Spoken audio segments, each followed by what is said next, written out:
오늘 우리 함께 나눌 하나님의 말씀은 마가복음입니다. 마가복음 3장입니다.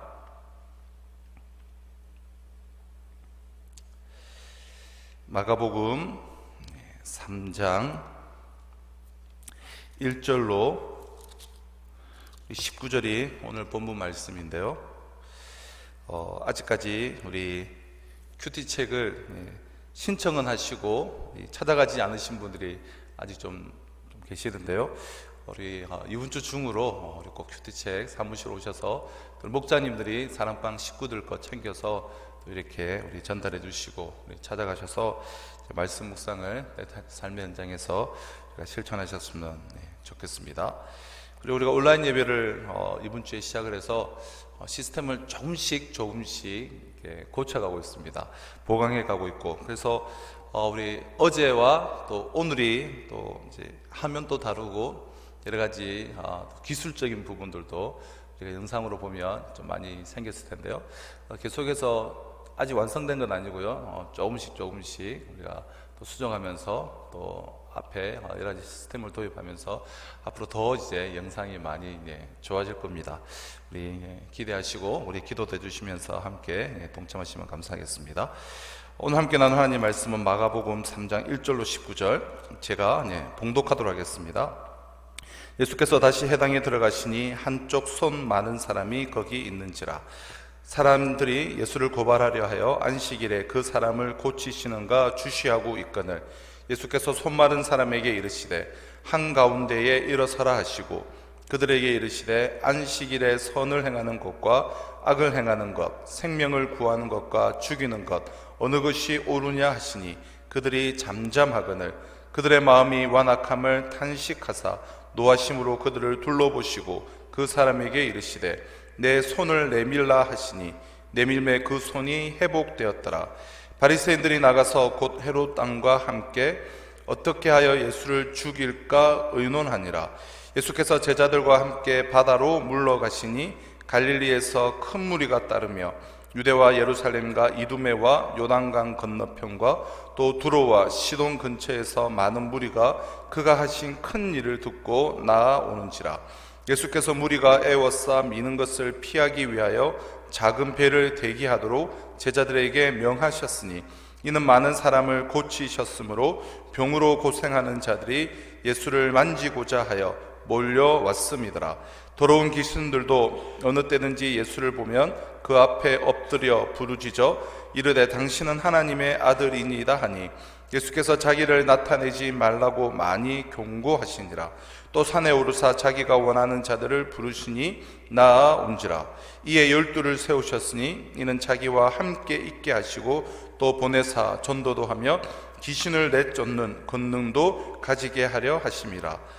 이 12를 더 세우셨으니 시몬에게는 베드로란 이름을 더하셨고 또 세베대의 아들 야고보와 야고보의 형제 요한이니 이 둘에게는 보아너게 곧 우레의 아들이란 이름을 더하셨으며 또 안드레와 빌립과 바돌로메와 마테와 도마와 알페오의 아들 야고보와 및 다데오와 가나나인 시몬이며 또 가룟 유다니 이는 예수를 판 자더라. 아멘.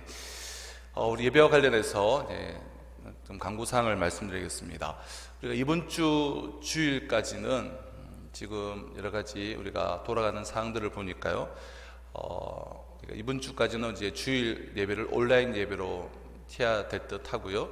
그리고 우리가 그 다음 주부터는 웬만하면 이제 주일 예배는 시작하는 게 좋지 않을까 싶습니다. 지금 저희들이 주일 예배를 이제 중단하고 온라인으로 하는 것은 다른 무엇보다 우리들의 이런 이제 간념이라든지 이런 부분보다는 지금 여러 가지 구청과 시청과 또 심지어는 경찰서에서도 또 여러 가지 이제 주위 사람들이 시민들 때문입니다. 항의 전화도 많이 오고요. 그래서 우리가 좀 덕을 끼치기 위해서 우리가 중단한 것인데 우리가 이번 주까지 그렇게 하면 이제 웬만하면 주일 예배는 이제 좀 시작해도 되지 않을까 싶습니다. 그리고 다음 주부터는 우리가 실제적으로 간염에 대한 위험보다는 그런 부분이기 때문에 새벽에는 사실 우리가 차가 되어져 있는다거나 또 많은 분들이 오시는 것이 아니라서 다음 주부터 새벽 예배는 우리 이 자리에서 좀 시작을 하면 좋지 않을까 그렇게 생각하고 있습니다. 우리 결정되는 대로 우리 목사님들을 통하여서 예배에 대해서 우리 공지하고 안내하도록 하겠습니다. 자, 오늘 우리 본문 말씀 우리 1절로 6절은 손 마른 사람을 고치시는 그러한 장면이죠.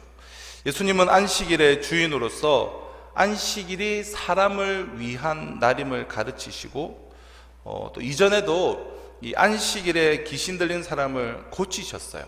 1절에도 보면 안식일에 귀신 들린 사람들을 고치시죠. 하지만 사람들은 여전히 이 안식일의 참 뜻을 지금 모릅니다. 그들은 지금 안식일 딱 규정과 이 한쪽 손이 마비된 사람을 덫으로 삼아서 예수님을 고발하려 합니다. 예수님은 그런 마음은 사람을 죽이는 마음이라고 탄식하시지만 사람들의 마음은 돌처럼 굳어 있습니다. 아니나 다를까요? 예수님이 병든 손을 고치자마자 바리새파 사람들은 예수님을 죽이기로 마음을 먹습니다. 7절로 12절은 그럼에도 불구하고 많은 사람이 예수님께로 모여듭니다. 예수님은 바리새파 사람들이 주도하는 그 종교 속에서 배척받는 많은 병자들 뿐만 아니라 두로와 시돈의 이방 사람들까지 환대하시기 때문이죠. 예수님은 자신에게 나오는 수많은 병자와 그리고 귀신 들린 자를 치유하십니다. 이 귀신들은 예수님을 하나님의 아들이라 고백하지만 말을 못하게 하고 떠나가게 합니다. 이어지는 13절로 19절은 12 제자를 세우시는 장면인데요. 예수님은 귀신들의 그 입을 막으시고 그 대신 새로운 이스라엘을 이룰 12사람을 제자로 사도로 세우십니다. 이들은 예수님을 배우고 예수님의 삶을 이어갈 그런 제자들입니다. 제자를 부르신 것은 무엇보다 예수님과 함께 있을 사람, 전도할 사람, 귀신을 내쫓는 권능을 믿음으로 행할 사람을 준비시키셔서 새로운 이스라엘을 세우기 위함입니다. 자, 이러한 오늘 본문 말씀 중에 우리가 1절로 6절 말씀 중심으로 또 어제 본문인 2장 18절과 20절과 연결해서 아주 중요한 부분을 좀 나누려고 하는데요. 오늘은 이제 또 우리 금요일이고 해서 한 10분 정도만 제가 평소보다 좀 말씀을 좀 더 나누려고 합니다. 자, 이러한 1절, 6절 중심으로 나눌 말씀의 제목은 생명을 죽이는 사람, 생명을 살리는 사람이라는 제목인데요. 우리는 종종 이웃들을 살리기 위해서 자신을 희생하기로 결단하는 그런 존귀한 하나님의 사람들을 우리는 만나게 됩니다. 또한 반대로 내가 살기 위해서 이웃들을 죽이기로 결심하는, 아니 내가 조금이라도 이득을 보기 위해서 이웃들을 짓밟는 일들을 서슴지 않고 하는 그러한 이들도 우리는 적지 않게 만나게 되죠. 오늘 본문에는 이런 대조적인 두 가지 선택의 사례가 지금 제시되고 있는데요. 예수님은 바리새인들을 향해서 지금 도전적인 말씀을 하십니다. 우리 4절입니다.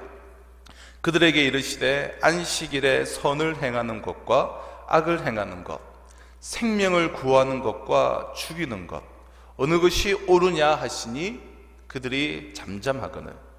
선을 행하는 것과 악을 행하는 것, 생명을 구하는 것과 생명을 죽이는 것, 어느 것이 옳으냐, 어느 것을 선택하겠느냐, 어느 것이 바른 선택이냐라고 우리 주님이 도전하시고 질문을 하십니다.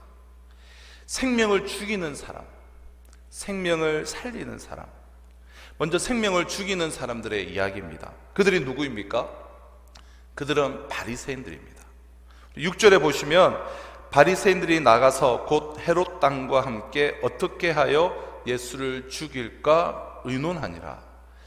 여러분, 사람들은 이 사람을 죽이는 일에, 이 악한 일에 참 원수로 지내던 관계가 오히려 한편이 되는 것을 보게 되는데요.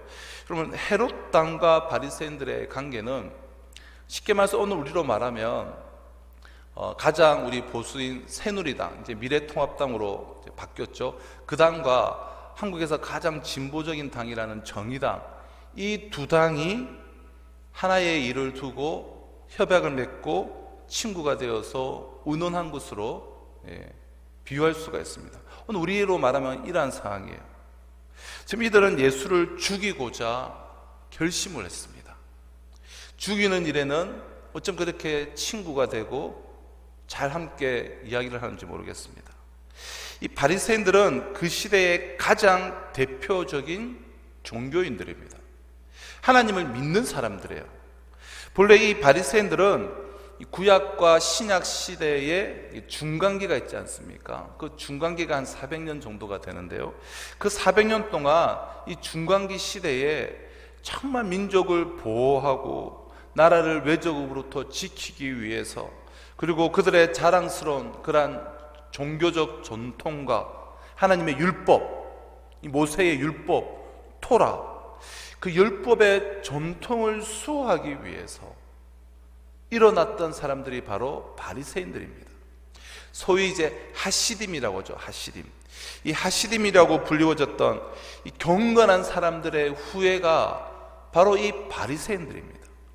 이 좋은 사람들, 이 훌륭한 사람들이 어느 날 잘못된 발상, 이 잘못된 의식의 구조를 그들의 생각 안에 수용하기 시작한 그 어느 때부터 그들은 이웃을 이제는 살리는 사람이 아니라 이웃을 죽이는 사람들로 그들은 변해가기 시작합니다.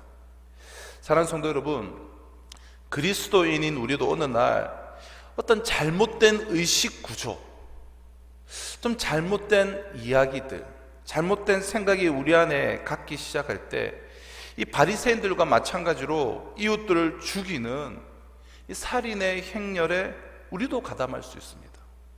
우리는 이 경고를 오늘 본문을 통해서 정말 엄중히 받아야 한다고 생각하는데요. 사람을 실제로 죽이는 것만 살인이 아니죠. 정신적인 살인, 그리고 종교 살인이 있을 수가 있습니다. 바리새인들이 어떻게 그렇게 되었을까요? 이 두 가지 이유를 오늘 본문에서 우리가 발견할 수 있습니다. 첫째는 마음의 완악함 때문입니다. 마음의 완악함. 우리 5절을 보시면 그들의 마음이 완악함을 탄식하사, 그들의 마음이 완악했다고 말합니다. 완악하다.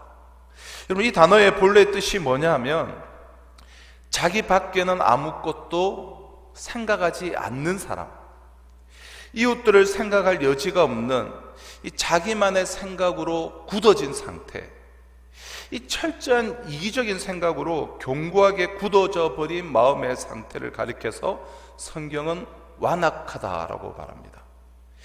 이웃을 전혀 생각하지 않는 그런 사람들이 많지 않습니까? 이웃을 전혀 생각할 여지가 없는 사람, 철저한 이기주의, 이 재성, 인간 안에 자리 잡고 있는 이 본질적인 부패성이 이 이기심인데요. 이 이기주의가, 이기심이 죄악의 뿌리입니다. 작고 사소한 이기심으로부터 음식을 먹을 때 자기가 먼저 먹기를 원하고 새치기를 하고, 그런 작은 이기심에서부터 시작해서 결정적으로 한 공동체를, 한 사회를 무너뜨릴 수 있는 그런 바이러스 같은 무서운 이기심들도 종종 있죠. 여러분, 교회 안에도 종교적 이기심이 있을 수가 있습니다. 이런 마음의 완악함, 이 당시에 바리새인들이 그런 생각에 사로잡혀 있었습니다. 뿐만 아니라 그들을 살인자로 내모고 있었던 또 하나의 원인은, 첫째는 마음의 완악함이고요, 두 번째는 독단적 신앙 구조라고 할 수 있습니다. 독단주의, 소위 이제 도그마티즘이라고 불리는 이 독단주의. 여러분, 이 독단주의는 이렇게 정의할 수가 있습니다. 내가 어떤 특별한 신앙의 체험을 했어요. 여러분, 신앙을 체험하는 것은 아주 좋은 일이죠. 우리의 신앙을 풍성하게 만듭니다. 그런데 내 신앙 체험을 절대화시키는 거예요. 모든 사람이 다 나와 같은 이런 신앙 체험을 해야 한다는 거예요. 체험을 절대화시킵니다. 진리를, 말씀을 절대화시키는 것이 아니라 자신만의 독특한 체험을 절대화시킵니다. 혹은 나에게 편리한 어떤 종교의식, 자기가 좋아하는 자기가 선호하는 종교의식, 이런 것들을 절대화시키는 것. 여러분, 기독교 신앙은 복음 외에는 그 어느 것도 우리는 절대화시켜서는 안 됩니다. 그런데 체험을 절대화한다든지 종교의식을 절대화한다든지 특정한 예배 방법을 절대화한다든지 혹은 기독교에 많은 교리적 강점들이 있는데 그 중에 한 부분만을 절대화한다든지 혹은 너무 중요하지 않지만 자기가 중요하게 여기는 한 부분을 절대화시킬 때 우리는 독단주의에 도그마티즘에 빠지게 됩니다. 그럼 바리새인들의 이 독단주의를 두 가지 케이스를 통해서 우리가 생각해 볼 수가 있습니다. 첫째는 그들의 금식에 대한 생각이고요, 둘째는 그들의 안식일에 대한 사고입니다. 바리새인들의 독단주의를 대표하는 두 가지 모습이라고 할 수가 있는데요, 먼저 금식에 대한 그들의 생각이에요. 어제 본문인 마가복음 2장 18절로 22절을 우리가 보시면 금식을 가지고 예수님께 시비를 걸지 않습니까? 배경은 이래요. 우리 어제 나눈 말씀이니까요. 이 세리인 레위가 주님 앞에 돌아와서 구원을 받고 예수님의 제자가 되었습니다. 죄인을 제자로 부르셨어요. 주님은 너무 기뻐서 이 세리의 집에서 세리와 죄인들과 함께 잔치를 여셨습니다. 잔치를 열면서 그 즐거움에 막 잔치를 열고 있는데 그 광경을 가만히 보던 바리새인들이 시비를 거는 거예요. 요한의 제자들과 지금 우리는 금식을 하는데 어째서 당신들은 먹고만 있느냐. 그 18절의 내용이죠. 2장의 18절. 여러분, 금식 아주 중요하고 필요한 것입니다. 저는 이 시대를 살고 있는 우리 그리스도인들이 배우고 꼭 회복해야 될 신앙의 모습이 금식이라고 생각합니다. 하지만 문제는 지금 어디 있냐면 자기의 금식에 대한 선호성을 절대화시켜서 금식하지 않는 이웃들을 정죄하기 시작할 때 그때부터 문제가 생깁니다. 본래 이스라엘 백성들에게 종교적 금식은 1년에 한 차례 하는 것이었습니다. 그런데 누군가 아마도 이런 생각을 하기 시작했던 것 같습니다. 1년에 한 번만 했어야 되겠느냐, 우리가 한 달에 한 번은 하자. 또 이런 옳은 말, 또 바른 말을 하면 또 누가 거기다가 반대를 할 수가 있겠습니까? 그래서 한 달에 한 번 하게 되었어요. 또 그 다음에 또 누군가가 일주일에 한 번은 하자. 예수님 당시의 바리새인들은 또한 일주일에 한 번 해가지고 되겠느냐, 일주일에 두 번은 하자. 경건한 사람이라면 일주일에 두 번 해야지. 그래서 예수님 당시의 바리새인들은 일주일에 꼬박꼬박 두 번씩 금식을 했습니다. 그런데 자신들은 그렇게 열심히 있는데 가만히 보니까 예수님과 제자들은 금식을 안 하거든요. 먹고 마시고 잔치를 벌이고 있거든요. 당신들은 왜 금식을 안 하는가? 그것 가지고 시비를 걸기 시작합니다.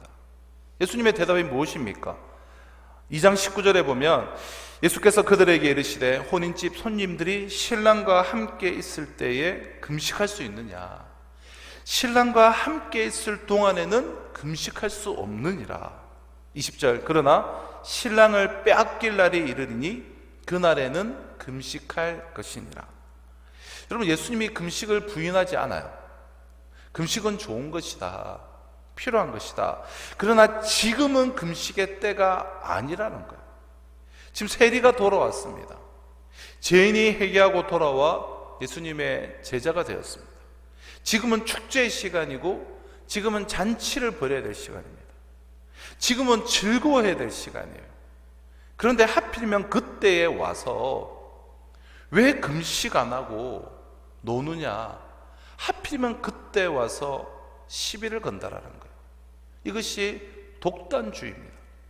또 하나는 이 바리새인들의 독단적인 모습의 또 하나는 안식일의 경우인데요, 우리가 2장 23절을 보면 안식일 날 예수님의 제자들이 이 밀밭 사이를 지나가며 이삭을 잘라 먹은 거예요.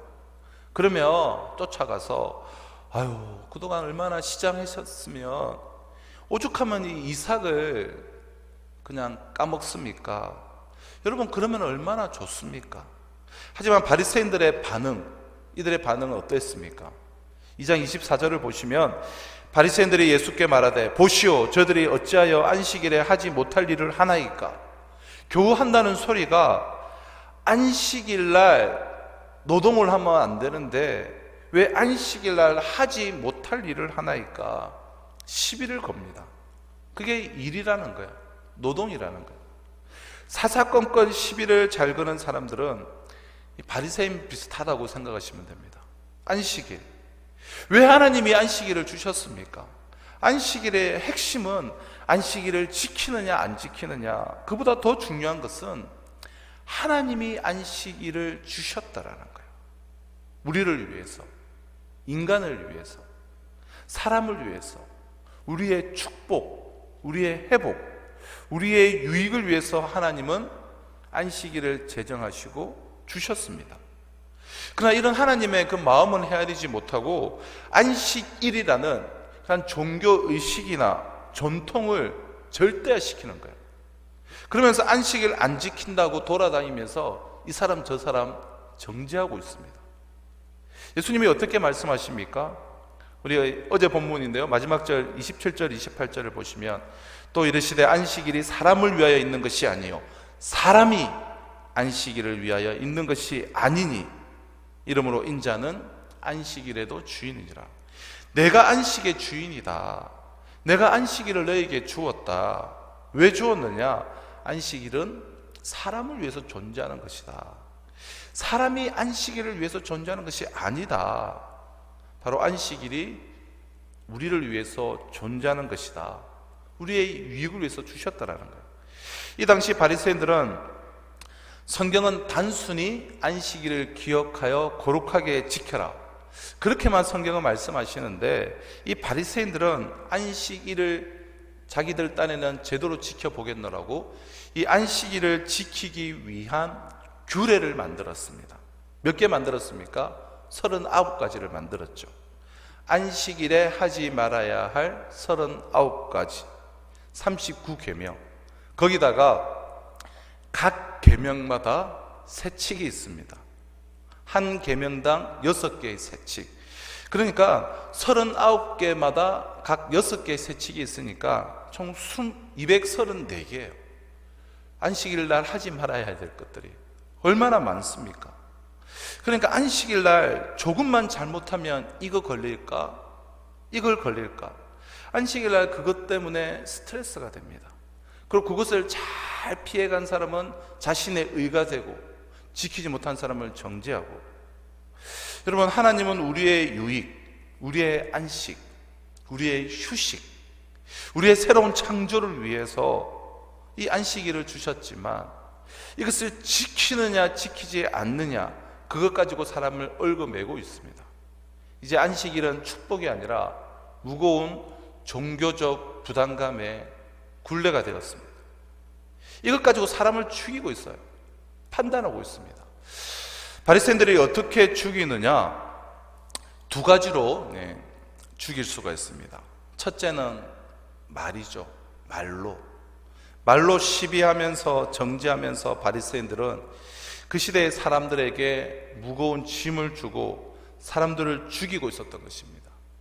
여러분, 마가복음 2장에 나타난 바리새인들의 언어, 그들의 날카로운 말, 정말 사람들을 파헤치고 사람들을 죽이고 사람들을 찌르고 있었던 그들의 이런 부정적 언어의 그 정체를 한번 헤아려 보십시오.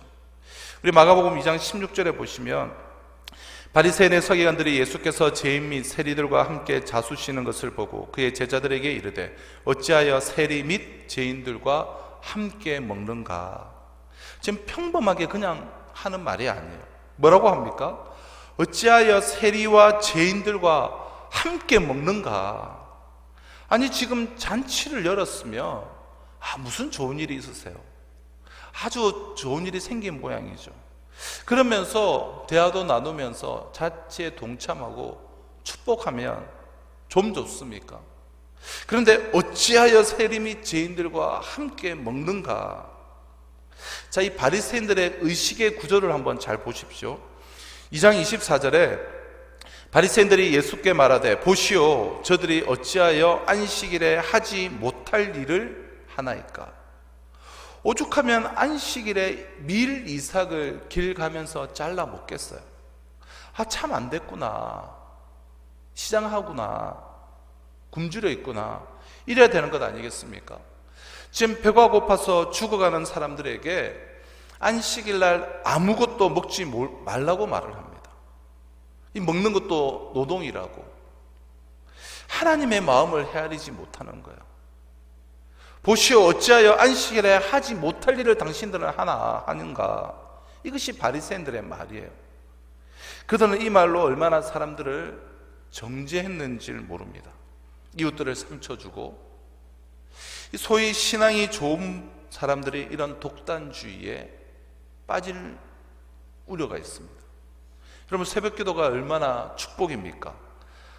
철야 기도가 얼마나 좋습니까? 이 새벽 기도에 나오지도 못하시니 얼마나 안타깝습니까? 그런데 그것이 나에게 축복이 되었다라고 해서 그렇게 하지 않는 사람들을 향해서 정죄를 하면 안 되죠. 어떻게 새벽 기도에도 안 하고,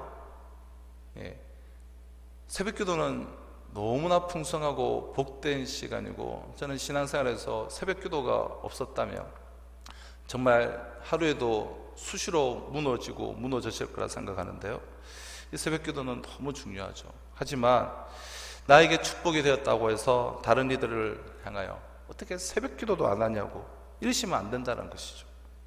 그 다음부터 다른 이를 향한 정죄가 시작되는 것이죠. 큐티가 얼마나 좋은 축복입니까? 우리 말씀 묵상의 운동을 펼쳐나가는 과정 가운데 조금 이렇게 주춤해 있는 상태인데, 저는 우리 교회 모든 성도들이 정말 말씀 묵상을 큐티가 생활화되고 정말 정착되기를 기대하고 기도하는데요, 아주 신앙생활에 있어서 정말 뼈대가 되고 중심이 되는 너무 중요한 일입니다. 그러나 큐티하는 분들이 큐티 안 하는 사람을 정죄하지는 맙시다. 크리스찬이 되어가지고 어떻게 묵상도 안 하고 큐티도 안 하고 살아갈 수가 있느냐. 그것은 자기 신앙으로 남들을 정죄하는 것이죠. 저는 어떻게 해서든지 계속 권면하고 강조하고 강조를 할 것입니다. 그러나 우리 가운데 정죄하는 문화는 있어서는 안 되겠죠. 어떤 사람이 주일을 빠졌는데 어떻게 집사가 되어가지고 주일 성수도 안 하고 집사냐. 여러분, 주일날 만약에 안 보이시면 집사님 혹 아프지 않으셨어요? 무슨 일 계셨어요? 그러면 얼마나 좋습니까? 그런데 이웃들을 생각하지 않는 그냥 툭툭 내뱉는 한마디 한마디들, 혹은 가시 돋친 말들, 날카로운 칼날처럼 언어로 인해서, 우리의 말로 인해서 이웃들의 가슴에 상처를 주고 이웃들의 마음을 찢는 일들이 얼마나 많습니까? 정말 우리 언어를 조심해야 합니다. 오죽하면 시편 기자가 하나님 내 입술에 파수꾼을 세워 주소서, 그렇게 기도했을까요? 잠언에 보면 칼로 찌름같이 함부로 말하거니와 지혜로운 자의 혀는 양약 같으니라.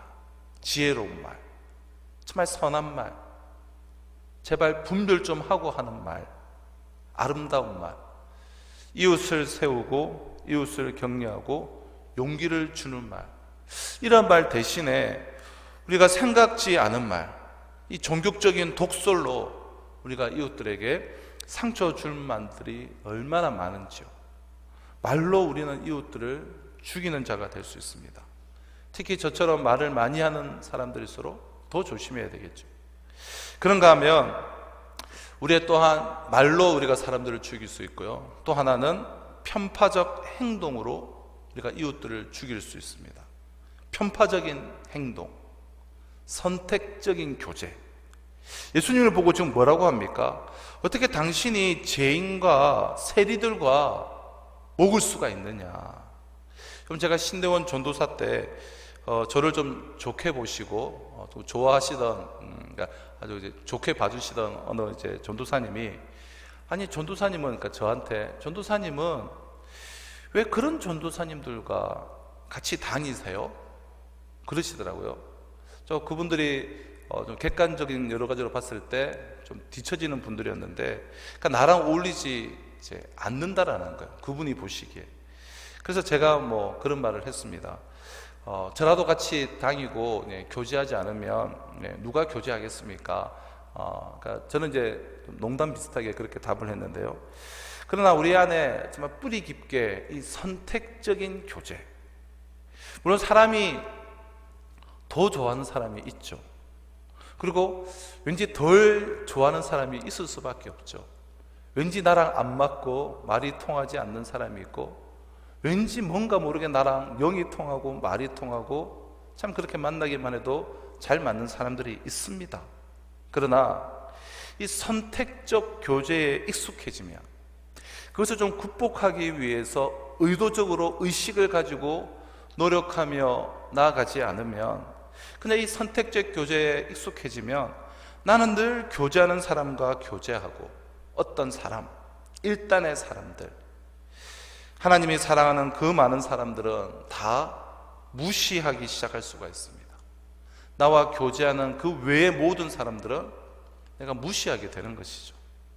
내가 아주 노골적으로 이웃을 무시하지 않아도 그들은 무시받는다고 느끼게 되고, 그들은 나의 무시함으로 인하여서, 나의 선택적 교제로 인하여서 편파적 행동을 통하여서 이웃들을, 우리의 성도들을 죽일 수가 있는 것입니다. 우리가 이웃들을 무시하기 시작할 때 이웃들이 죽어가기 시작합니다. 바리새인들이 지금 그거예요.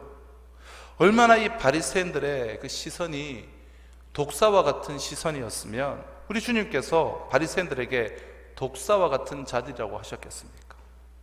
죽어가고 있었던 수많은 이웃들이 그 바리새인들이 만나는 사람들의 주변에 있었던 것입니다. 자, 이제 우리가 생명을 살리는 이야기를 좀 짧게 하고 마치도록 하겠습니다. 오늘 우리가 금요철야도 없어서 제가 새벽 말씀 겸 또 금요철야 말씀으로 붙잡고 기도하시기를 제가 또 바라면서 오늘 좀 말씀을 좀 길게 나누는데요. 자, 이제 생명을 살리는 이야기, 생명을 살리는 사람들, 누구겠습니까? 대표적으로 예수님이시죠. 3장 1절입니다. 예수께서 다시 회당에 들어가시니, 아마도 안식일이었을 것입니다. 가버나움 회당이었을 것이에요. 다시 회당에 들어가신 그날, 그냥 가서 예배만 드리신 것이 아니에요. 거기 한쪽 손 마른 사람이 있었습니다. 예배를 드리는 자 가운데 손 마른 사람이, 예수님은 그를 보셨습니다. 예수님은 그에게 관심을 가지십니다. 어떻게 보셨습니까? 그 말할 수 없는 그 불쌍히 여기는 심정과 그 특유의 자비를 가지고 아마도 손 마른 사람을 바라보셨을 거예요. 손을 쓸 수가 없는 사람. 이게 뭐 성경에 나와 있는 내용은 아니니까 그렇지 않을 수도 있지만, 그러나 뭐 그렇지 않더라도 비슷한 상황에 놓여 있을 것이라 생각하는데요. 어느 주석에는 이 사람이 속수장이, 돌을 이렇게 깨어서 만드는 일을 한 사람이다, 그러니까 속수공이다, 돌을 깎아서 일하는 사람이다 라고 어느 주석은 이야기를 합니다. 그런 이가 손이 말랐다. 이건 아주 치명적이죠. 더 이상 직업을 수행할 능력이 없습니다.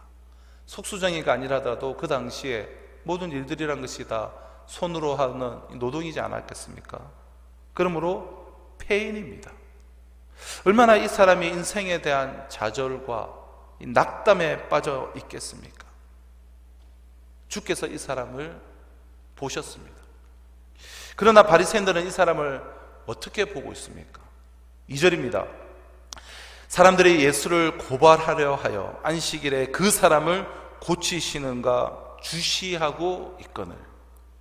바리새인들은 예수가 지금 이 사람을 고치나 안 고치나 한번 보자, 고치면 안식일을 범했기에 공격할 것이다, 이것이 바리새인들의 관심이에요. 이 손 마른 자, 이 고통과 낙담과 패배감 가운데 있는 이 사람, 이 불쌍한 사람, 이 사람을 내가 어떻게 도움이 되어 줄 수 있을까, 이런 사고가 전혀 없습니다. 그 한 주간 고단 가운데 있다가 그저 해당의 안식일날 나와서 안식 가운데 거하기 위해서 그 해당에 나와 있는 자들을, 이 지도자라는 이들이 도움이 주려는 그런 사고 자체가 없어요. 이 복음적 사고가 없는 거예요. 그럼 복음적 사고, 이 복음적 의식 구조 자체가 없는 거예요.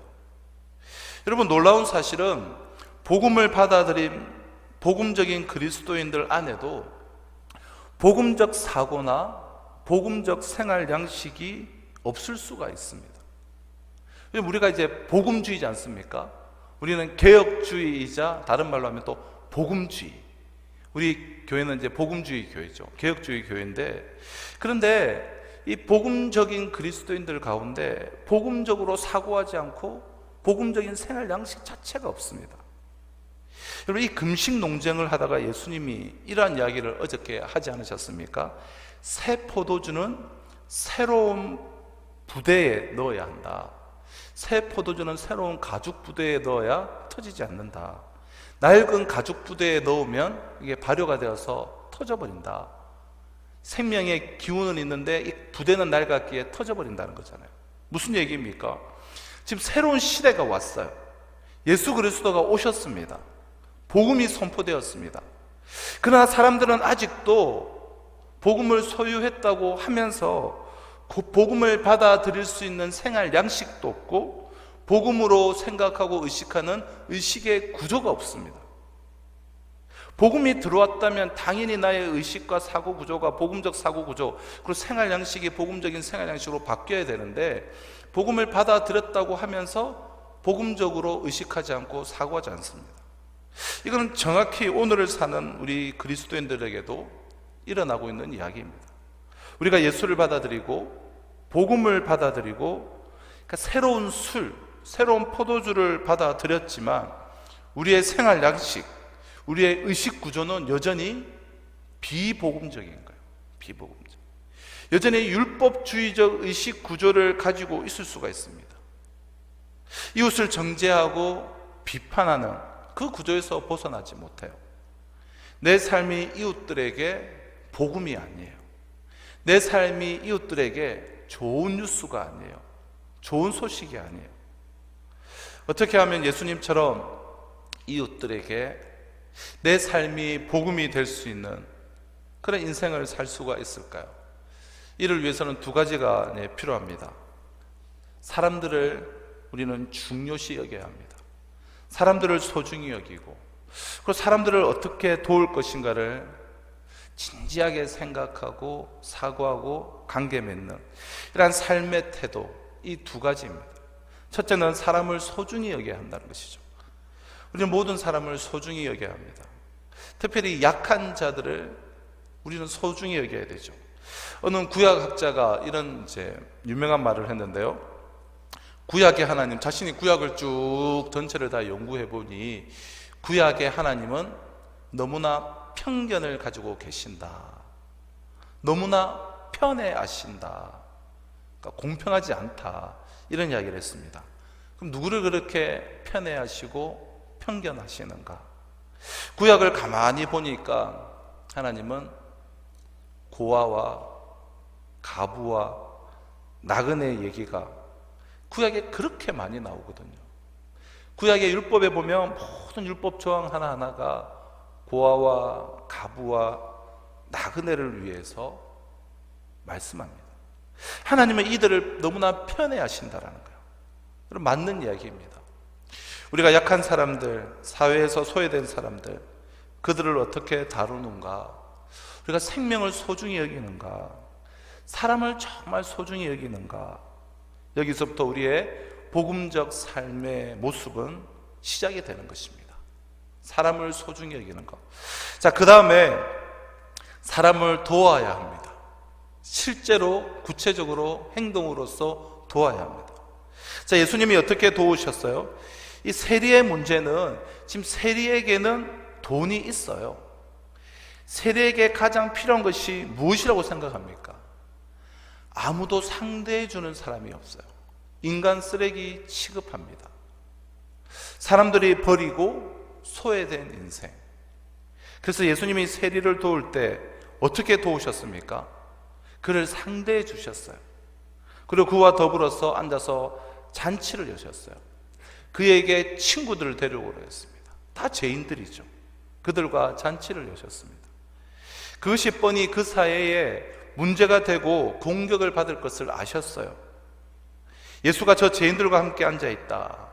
그럼에도 불구하고 이 세리를 공개적으로 상대해 주시고 만나 주셨습니다. 그것이 그의 필요였기 때문에 그의 필요를 도와주셨습니다.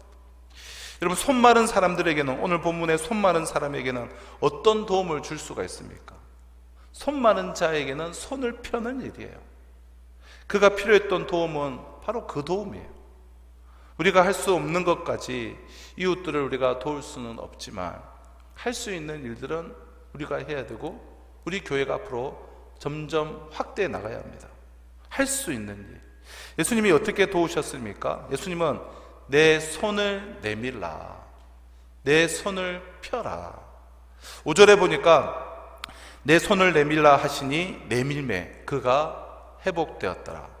여러분, 거저 손만 회복되었을까요? 아마도 손만 회복되어지진 않았을 것입니다. 그 순간 그 사람 속에 있는 그 좌절과 낙심, 미래를 포기했고 미래에 아무 소망이 없던 이 인생에 대한 자존감, 희망이 회복되는 순간이었을 것입니다. 그의 삶이 회복되어지는, 영혼이 회복되어지는 놀라운 시간이었을 것입니다.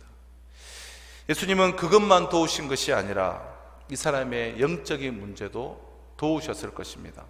마가복음은 특별히 예수님의 그 행동, 이 행적을 중심으로 기록되어 있기 때문에, 그래서 곧, 급히 이런 단어가 참 많이 나오는데요, 행적을 중심으로 기록되었기 때문에 이런 여러 가지 교훈적인 내용은 많이 압축되어져 있고 생략이 되어 있어서 그렇지 이 영적인 문제도 말씀하시고 도우셨을 것입니다. 우리가 어떻게 이웃들을 돕고 있습니까? 예수님은 이 사람을 돕기 위해서 대가를 지불하셨습니다. 안식일에 이 사람을 치료하셨잖아요. 그래서 안식일을 범한 자다, 그 오해를 받으며 그 사람들의 온갖 비난을 받으면서도 이 한 사람을 향한, 이 한 인간을 향한 예수님의 그 사랑, 아니 그를 사랑하기 위해서 마지막에 예수님은 십자가까지 가신 것입니다. 자기를 희생하고 자기를 죽이고 이웃을 살렸던 예수님, 이런 마음, 이런 태도로 우리는 이웃들을 향해서 나아가고 있습니까? 사랑하는 성도 여러분, 저와 우리는 이웃을 죽이는 사람입니까? 이웃을 살리는 사람입니까?